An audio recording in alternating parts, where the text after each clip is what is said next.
اور اپنے آپ میں یہ ایک بڑی دلیل ہے کہ اگر کسی اور کی طرف اشارہ ہوتا یا خدا کسی اور کے متعلق چاہتا کہ یہ باغ فدق ان تک پہنچے یا اس طرح سے, تو خداوند عالم اسی طرح سے حکم دیتا یا رسول اللہ اسی طرح سے عمل کرتے کہ دوسروں تک یہ چیزیں پہنچائی جاتی, یا آپ یہ کہہ دیتے کہ یہ جو ہے باغ فدق یہ چونکہ مجھے ملا ہے لیکن میں اسے عام لوگوں کے لیے دے رہا ہوں. لیکن نہیں, یہاں پر یہ واضح ہو رہا ہے کہ جو چیزیں مال غنیمت کے طور پر ملی بھائی اس میں لوگوں کا حصہ رہا, لوگوں تک کے وہ چیزیں دی گئیں, لیکن یہ رسول اللہ کا یہاں پر اختیار پوری طرح سے اس علاقے پر تھا, اور یہ حصہ یہ تحفہ اللہ کے حکم سے رسول اللہ نے جناب زہرا کو عطا کیا. سسٹر ایک بات ذہن میں آتی ہے جب ہم قرآن کی آیتوں کا سہارا لے کر چیزیں ایکسپلین کرتے ہیں کہ ہر کوئی اس بات کو مانتا ہے کہ قرآن نے کس طرح حق کے ڈسٹریبیوشن کے بات کو کہا ہے کہ لڑکے کو اتنا حق جائے گا, لڑکی کو اتنا حق جائے گا, باقی چیزیں بھی اگر ہمیں چاہیے,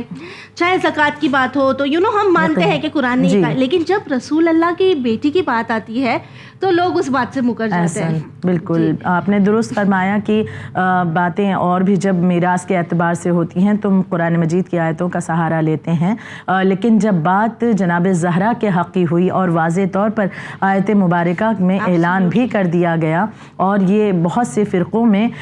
یہ بات موجود بھی ہے ان کی کتابوں میں, لیکن اس کے باوجود آج بھی زمانے میں بہت افسوس کا مقام ہے کہ اس بات سے انکار کیا جاتا ہے کہ جناب زہرا کا حق نہیں بنتا تھا, یہ کہہ دیا جاتا ہے. تو لہٰذا اس بارے میں بالکل واضح رہا, رسول کا طرز عمل اپنے آپ میں وضاحت کر رہا ہے کہ رسول نے جناب زہرا کو باغ فدق عطا کر دیا تھا. اب جب جناب زہرا کو ملا, یقیناً آپ کا حق ہے, اس پر آپ کا پوری طرح سے اختیار ہے, لیکن ایک وقت وہ آتا ہے کہ جب بعد رسول خدا صلی اللہ علیہ وآلہ وسلم یعنی رسالت میں آپ کی اس دنیا سے جانے کے بعد یہ باغ فدق کے جہاں پر وہ مزدور کام کیا کرتے تھے جو جناب زہرا کے حکم سے مولا کائنات کے حکم سے رکھے گئے تھے, اور اس باغات سے ان مزدوروں کو ہٹایا گیا, اور جو حاکم تھے اس وقت کے انہوں نے اس پر پوری طرح سے قبضہ جما لیا اور کہا کہ اس پر جناب زہرا کا حق نہیں ہے, اور پھر وہ پوری بات سامنے آتی ہے جو آج بھی تاریخ کے پنوں پر درج ہے کہ جناب زہرا کا یہ حق غصب کر لیا گیا, چھین لیا گیا اور واپس نہیں دیا گیا. جس طرح آپ نے کہا کہ تاریخ کے پنوں پر ہسٹری میں یہ بات واضح ہے کہ کس طرح بی بی فاطمہ زہرا سلام اللہ علیہا کا حق غصب کر لیا گیا, چھین لیا گیا,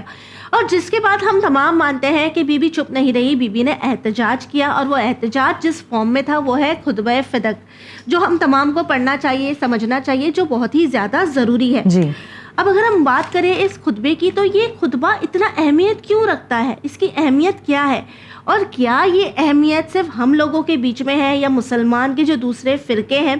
ان کی کتابوں میں بھی اس کے بارے میں انفارمیشن ملتی ہے خطبہ فدق کے بارے میں, اور کیا یہ بھی اس خطبے کو مانتے ہیں, پہچانتے ہیں؟ جی بہت اچھا آپ کا سوال ہے, اور واقعاً اس حوالے سے ہمیں جاننے کی ضرورت بھی, کیونکہ جب ہم اپنی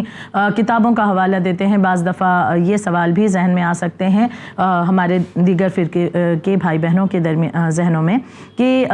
ہماری کتابوں سے آپ واضح کریں اگر ایسی کچھ چیزیں ہیں تو ہمارے کتابوں میں ہمارے علماء نے کہاں لکھا ہے. تو ہم یقیناً اس بات کا پوری طرح سے عقیدہ رکھتے ہیں, ہم اس بات کو مانتے ہیں کہ ہماری کتابوں میں یہ تمام چیزیں وضاحت کے ساتھ پیش کی گئی ہیں. یہاں تک کہ میں بات یہیں سے شروع کرنا چاہوں گی کہ معصومین کی زندگی میں بھی یہ طرز عمل رہا ہے. یہ خطبہ فدق جس کی اہمیت کے حوالے سے آپ کا سوال ہے, اولاً اس طرف آتی ہوں کہ یہ خطبہ فدق کتنا زیادہ